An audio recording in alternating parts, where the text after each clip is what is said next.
Salve, salve nação, vambora com mais um vídeo aí, né, sobre o Flamengo. Enfim, chegou o grande dia do jogo aí, né, Flamengo buscando a sua classificação para as oitavas. Se eu não me engano, é o único time brasileiro que ainda não garantiu sua vaga e deve garantir hoje. Com uma vitória simples, já garante sua vaga nas oitavas de finais, né. Não sabemos em primeiro ou segundo, mas possivelmente deve ser em primeiro, porque dificilmente o Bolívar perde em casa para o Palestino, né. E outro fator aqui, dois fatores que eu vou falar aqui agora, né. O Tite terá o seu quarteto à disposição, entre Pulgar, De La Cruz e Arrascaeta, Gerson devem ser titular, né? Então já tem um tempo que o Tite não tem esses quatro jogadores ao mesmo tempo para poder jogar junto, né? Desde a lesão do Pulgar algumas semanas atrás. E acho que uma das principais notícias do Flamengo, tirando a classificação, é como a torcida do Flamengo vai receber o Gabigol no Maracanã. Sabemos que torcida de arquibancada e torcida de redes sociais são coisas completamente diferentes, mas como será o recebimento que a torcida lá no Maracanã vai receber o Gabigol, né? Através de vaia, quando for o aquecimento do time, ou uma torcida que vai abraçar o Gabigol, né? Sabemos que vai ter vaia, mas não sabemos se vai ser o Maracanã todo ou uma pequena parte da torcida do Flamengo, né? Acho que essa é a dúvida de todos, né? Mas deixe seu palpite aí, o seu like também ajuda demais. E vambora com mais um debate aí, galera. Então, Eric de volta e o provável Flamengo com o Rossi, o Varela, o Léo Ortiz, o Fabrício Bruno, a gente imagina que vai entrar durante a partida para fazer a sua despedida, Davi Luiz e Ayrton Lucas, o Eric, Pulgar, o Gerson, o De La Cruz, Arrascaeta, Pedro e Everton Cebolinha. Esse deve ser o Flamengo do técnico Tite. Começo com você então, Gustavo Zupac, a importância de ter a volta do Eric Pulgar e esse meio de campo que o Tite adora. O Eric Pulgar vinha jogando muito bem antes da lesão. Ele, no começo da temporada, muito bom. Certamente o seu melhor momento no Flamengo, essa sequência em 2024. A sua lesão abriu um espaço importante para o Alan voltar a jogar. O Alan que o Flamengo contratou junto ao Atlético Mineiro ainda não apareceu, também pela grave lesão que ele teve, tão logo ele chegou. Então, para ele, foi um período importante para ganhar ritmo. O Flamengo passa a ter 2 camisas 5 prontos para jogar, para assumir a posição. Mas, claro que ter o Pulgar de volta, você pensar nesse meio campo com Pulgar, De La Cruz, Gerson e Arrascaeta, todos eles recuperando. E você vê, dos 4, só o De La Cruz esteve saudável a temporada inteira. O Gerson passou por uma cirurgia, o Arrascaeta já teve a sua lesão muscular, o Eric Pulgar ficou fora um tempo, então, e cada um foi voltando. E o De La Cruz ainda teve uma dorzinha no joelho ali, que todo mundo ficou se questionando, isso, né? Mas não perdeu jogos por isso. E cada um voltando em um momento, então, assim, é difícil também para o Flamengo chegar a hora de tê-los todos no 100%, sabe? Isso é muito importante. Então, se ele puder voltar a jogar contra o Milionários, é uma ótima notícia para ele recuperar esse ritmo, porque o meio-campo do Flamengo bem é o Flamengo bem. Esses caras são jogadores muito especiais e podem fazer diferença nos jogos. É a melhor formação do meio-campo do Flamengo, André? Eu acho que é, sim. Por desempenho, sim. E acho que o Tite concorda com essa ideia. E ele tem, evidentemente, o Pulgar em altíssima conta. E isso deve ter aumentado a confiança do Tite. É uma boa notícia, né? Dentro daquilo que a gente falou no início do programa. A cada vez que o Flamengo entra em campo, tem o jogo, o objetivo, a pressão e as pequenas histórias em volta, né? Agora é a possibilidade de despedida do Fabrício Bruno, a volta do Pulgar, como o Gabriel vai ser recebido se entrar no jogo ou na hora que o Flamengo pisar no gramado e ele for para o banco de reservas, né? Aparentemente é o que vai acontecer, mas talvez ele seja utilizado. O Tite, ele tem, na volta dos jogadores nos quais ele confia mais, um ponto para ficar mais confiante numa boa partida primeiro e na vitória que classifica o Flamengo na Libertadores. E é esse ponto que eu queria chegar, o Gabigol no Maracanã. O que será que o Tite está pensando em relação a isso? Porque é claro que é algo que precisa ser trabalhado. Como é que ele vai trabalhar essa volta, e eu imagino que seja algo aos poucos, do Gabigol com os torcedores? Os torcedores ainda estão machucados, Upa. Como é que você imagina isso? Você acha, não, peraí, não vai ser no Maracanã, você não acredita que o Tite vai fazer isso? Se ele fizer, o que é que você imagina que a torcida vai fazer? Qual vai ser a reação? Em relação ao Tite, eu acho que é assim, ele precisa tomar a melhor decisão pensando no Flamengo, antes de qualquer outra coisa. por mais irritado, frustrado, decepcionado ou preocupado com a reação da arquibancada, se o Flamengo precisar do Gabriel, o Tite tem que olhar para o banco e saber que ele conta com um ótimo centroavante no banco, embora muito distante da sua melhor fase, mas um ótimo centroavante no banco. Então é possível que o Flamengo precise do Gabriel ao longo do jogo, né? Em relação à arquibancada, eu acho que é um olhar um pouco parecido. Primeiro, rede social é uma coisa, a arquibancada é outra coisa. Então, embora o mundo online tenha ficado revoltado com o Gabriel, talvez o mundo offline, o mundo real, o mundo da arquibancada esteja menos. É claro que vai ter gente que vai vaiar, é claro que vai ter gente que vai xingar. Eu até acredito que vai ser um tipo de recepção, no mínimo, em partes, que o Gabriel não está acostumado a ter. Mas muitas vezes a gente se depara com o mundo da arquibancada diferente com o mundo do ambiente digital. Acho que isso vai ser um pouco atenuado. Eu sou radicalmente contra torcida que vai a jogador durante a partida. Sou radicalmente contra, eu acho que isso só atrapalha. E assim como o Tite tem que pensar no melhor para o Flamengo, o torcedor tem que pensar de que maneira ele pode ajudar mais o seu time, né? Então acho que existem as horas apropriadas para se manifestar descontentamento com o Gabriel, especialmente antes e principalmente depois do jogo. Durante o jogo, só atrapalha. Pois é, a gente já viu isso acontecer no Maracanã algumas vezes, inclusive com o Pedro, né? Existia, ou eles colocaram uma rivalidade entre Gabigol e Pedro, que era uma coisa absurda, que não precisava existir, e os próprios torcedores fizeram isso em algum momento. André Kfouri, como é que você imagina que o Tite vai trabalhar isso? Porque a gente tem que pensar no Flamengo, mas ele está pensando também na reação e na parte emocional do Gabigol. Ele não tem obrigação nenhuma de colocar o Gabriel para jogar, né? Ele tem a obrigação de pensar em colocar o Gabriel para jogar se o Flamengo precisar dele. O técnico, ele tem uma série de coisas no seu controle em relação às substituições, né? A parte tática do jogo, o que ele quer colocando esse no lugar daquele. Às vezes um jogador se machuca logo no início, tem um que é expulso, né? Essa parte do jogo não dá para controlar. E o Gabriel é alguém que pode ajudar, mesmo distante do seu melhor momento técnico, mesmo também pressionado pelas situações que ele próprio criou para si. A coisa do exame antidoping foi ele que criou, vestir a camisa de outro clube e se permitir ser fotografado. Se permitir ser fotografado, não, correr o risco de ser fotografado, porque não foi uma falta autorizada, ele também se colocou nessa posição.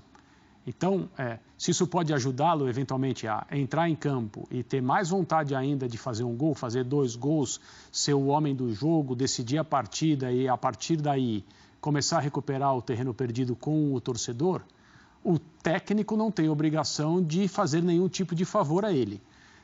Só para que eu não seja mal entendido. O Tite tem que colocar o Gabriel em campo se ele achar que o time precisa do Gabriel. Ele não tem obrigação de achar. E se o time não precisar, ele também não tem, obviamente, obrigação de falar, vai lá, Gabriel, eu vou tirar o Pedro agora, vou colocar você, o jogo está ganho, vai lá, faz a sua festa e tudo vai ficar bem. O Tite é um cara que pensa no grupo, ele pode não ter com esse jogador a melhor das relações, eles têm um histórico aí de alguns problemas, não levou para a Copa, aquela frase em comemoração de título na qual o Gabriel ofendeu o Tite, tudo isso já ficou para trás, tem que estar superado. O Tite visitou o Gabriel quando ele foi suspenso, foi na casa dele para demonstrar apoio, etc. Então, essas são situações que um treinador precisa administrar. Agora, a obrigação de colocar em campo, ele não tem. E se o Flamengo precisar e o Gabriel jogar e fizer alguns gols, eu acho que aí todo mundo vai ficar satisfeito, mesmo aquele torcedor que foi lá para dizer que o Gabriel não deveria ter colocado a camisa do Corinthians. Zupa, 2 em 1 agora. Vamos, famosa. Faz tempo que não faço esse tipo de pergunta. Primeiro você acha que o Tite vai estar assim, tomara que eu não preciso colocar o Gabigol em campo? Acho. Segunda, e se por acaso o Gabigol entra e arrebenta com o jogo? Aí se esquece tudo, deixa isso para lá? Não. Acho que o Tite prefere que não precise colocar o Gabriel, sim. Porque, assim, nos 2 cenários, vamos supor, o Flamengo está com o jogo resolvido. Tá, jogo resolvido. Se ele coloca o Gabriel, vou colocar o Gabriel para ver se ele reconquista um pouco o torcedor, pode ser interpretado da outra forma. Ele vai colocando o Gabriel para ele ficar exposto aos xingamentos da torcida. Pode ser que alguém interprete de outra forma. Então, eu imagino que ele prefira não precisar mexer com isso. Mas o jogador está lá para ser utilizado caso necessário. E assim, se ele entrar e arrebentar com o jogo, eu não acho que acabe e esquece tudo. Mas eu acho que é o máximo que ele pode fazer a essa altura para dar o primeiro passo para tentar que isso aconteça. E acho que uma sequência de fatos como esse vai trazendo aos poucos a relação do Gabriel com a arquibancada um pouco mais próximo da normalidade. Acho que vai ser um momento estranho nessa relação, como disse o André, causado exclusivamente por ele e de graça, totalmente de graça. E ele vai ter a chance, talvez, de começar a tentar encontrar o caminho das desculpas, se não de forma verbal, mas com gestos, né? Porque a desculpa verbal dele, ela colou muito pouco. Talvez a desculpa com ações, com gestos, ela mostre um pouco mais de sinceridade. Muito bem, vamos falar do Fluminense agora. Vini Casagrande, vai catar um zagueiro agora onde? Pois é, o Flamengo vai ter que fazer aquele trabalho muito bem feito para poder achar um zagueiro para entrar ali no setor defensivo, obviamente, não para o time titular, porque eu acho que para o time titular o Flamengo já tem um substituto que é o Léo Ortiz. Claro, são jogadores com características diferentes, mas isso não faz com que o Léo Ortiz fique abaixo, tecnicamente falando, do Fabrício Bruno. Sim. Por exemplo, eu considero o Fabrício Bruno um jogador mais rápido, um zagueiro com uma velocidade muito boa. Na minha opinião, inclusive, é a principal virtude do Fabrício Bruno. Mas o Léo Ortiz tem uma saída de bola melhor do que o do Fabrício Bruno. Isso pode facilitar um pouco. Muda o estilo de jogo, mas eu vejo o Léo Ortiz com condições de substituir o Fabrício Bruno no time titular. Mas precisa fazer uma contratação, porque hoje, por exemplo, o Fabrício Bruno saindo, aí resta Davi Luiz, Léo Pereira, que está lesionado ainda, inclusive não joga nessa terça-feira, e o Léo Ortiz. Tem o jovem Cleito, mas repito o que falei na última semana. Eu acho injusto colocar um peso muito grande, uma responsabilidade muito grande no jovem Cleito. Eu acho que o Flamengo tem que sim buscar um zagueiro, mas antes do zagueiro, lateral direita, na minha opinião, é prioridade no Flamengo. Mais do que a zaga, Pedrosa? Eu acho que sim, porque no final das contas você tem aí uma contratação muito bem feita no início dessa janela de transferências, que é a do Léo Ortiz, como o Vene muito bem pontuou aqui. Eu gosto muito do Fabrício Bruno e inclusive estranhava alguns torcedores do Flamengo contestando o Fabrício Bruno de alguma forma, porque é um zagueiro rápido, forte, que tem uma marcação em cima, que faz uma boa antecipação, que também está ligado muito na bola aérea, inclusive tanto na ofensiva quanto na defensiva. Para mim o Fabrício Bruno é um baita de um zagueiro e não à toa foi vendido para o futebol europeu. O Léo Ortiz dá conta do recado com outras características e no banco você tem, como o Vene trouxe aqui, as opções. Lateral direita não é uma prioridade de agora. Na verdade, a gente fala isso aqui desde dezembro do ano passado. Então, o Flamengo, sim, deveria buscar um lateral à altura do seu elenco, que é muito bom. E não fazer com o menino Cleiton o que fez com o menino Wesley, né? Perfeito. Uma promoção desesperada, né? Uma questão que não tem outra opção e, às vezes, você começa a fritar um momento tão importante na carreira de um menino, que é aquela transição bem feita entre o júnior e a base. E o profissional. Ô, Vene Casagrande, você que é o melhor stalkeador deste Brasil. Isso é muito engraçado. Você quer descobrir uma coisa, Lucas Pedrosa? Manda pro Vene. E nem bota foto de camisa contra o time e tal. Na sua casa não, hein? Ele cata foto, cata tudo, liga pro time pra ver quando que comprou a blusa. Teve esse negócio aqui. Mas era mentira, não era? Não, era montagem. O Vene, o Marcos Braz postou essa imagem de uma onda muito grande, né? E 3 pontinhos entrando. A gente sabe que o Marcos Braz gosta de colocar essas coisas enigmáticas nas redes sociais quando vem uma grande contratação e ele começa a soltar pistas dessa contratação. Será que isso é mais uma contratação do Flamengo? Por exemplo, se for um surfite, espero que seja o Gabriel Medina. Se é pra contratar, contrata bem. Ou o Kelly Slater pra lateral direita. Pedro Scooby pega essa onda que é maior muito pois bem, é. né? Perfeito. Ou o Neymar, né? Porque é um mar aí também. Pode ser o Neymar. Mas, Vene? ó, eu vou falar, não é informação, tá? Na minha visão do que eu entendo de Flamengo e bastidor.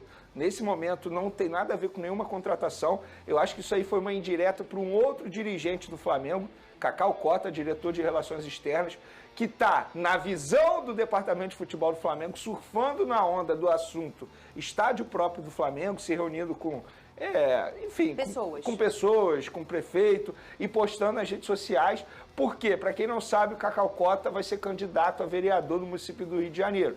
Inclusive, Marcos Braz e Cacau Cota não estão se falando por conta disso. Existe esse racha interno, porque o Marcos Braz não gostou nem um pouco de saber que Cacau Cota vai ser candidato também. Lembrando que Marcos Braz também será candidato a vereador. Ou seja, na visão do Marcos Braz, o Cacau Cota pode atrapalhar a vida dele na candidatura a vereador do município do Rio de Janeiro. E com isso, Cacau Cota está vindo muito nas redes sociais no assunto estádio próprio do Flamengo para ganhar moral com a torcida do Flamengo e, consequentemente, alguns votos. Conhece então, aquela na música? minha visão, foi uma indireta para o Cacau Cota dizendo que ele está surfando na onda do estádio próprio. Conhece aquela música? A vaidade, nem mesmo a força do tempo vai diminuir. Ah, não, é a letra. Meu Deus do céu. Ô Lucas Pedrosa. Aí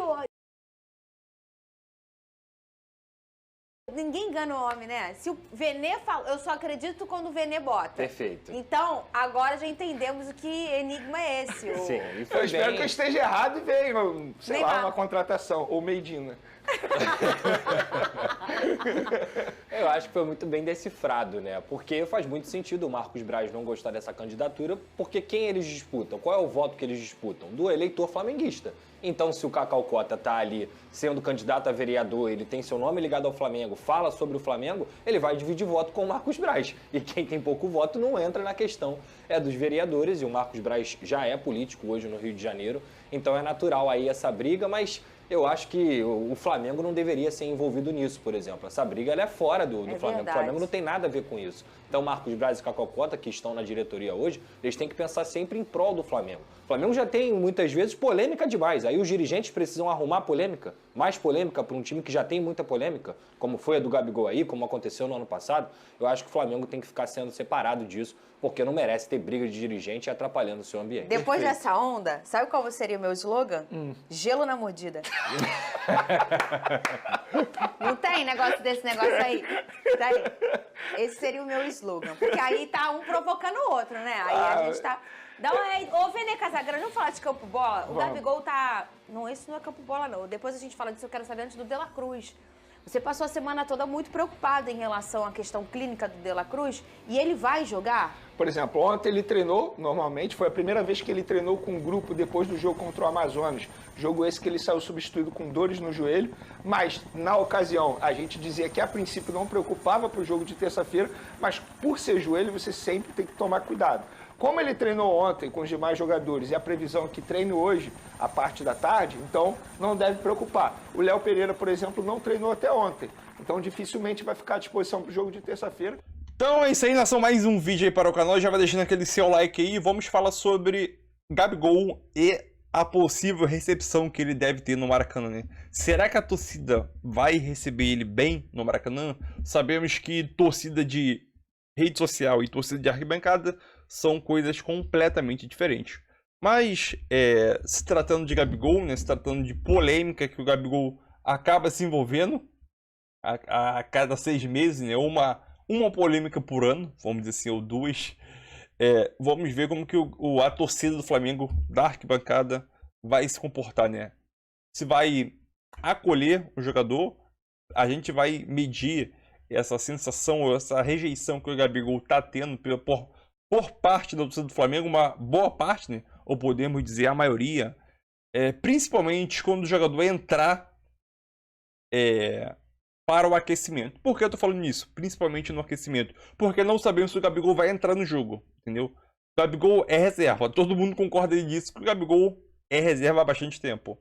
E as últimas vezes que ele jogou e entrou no jogo, esquece.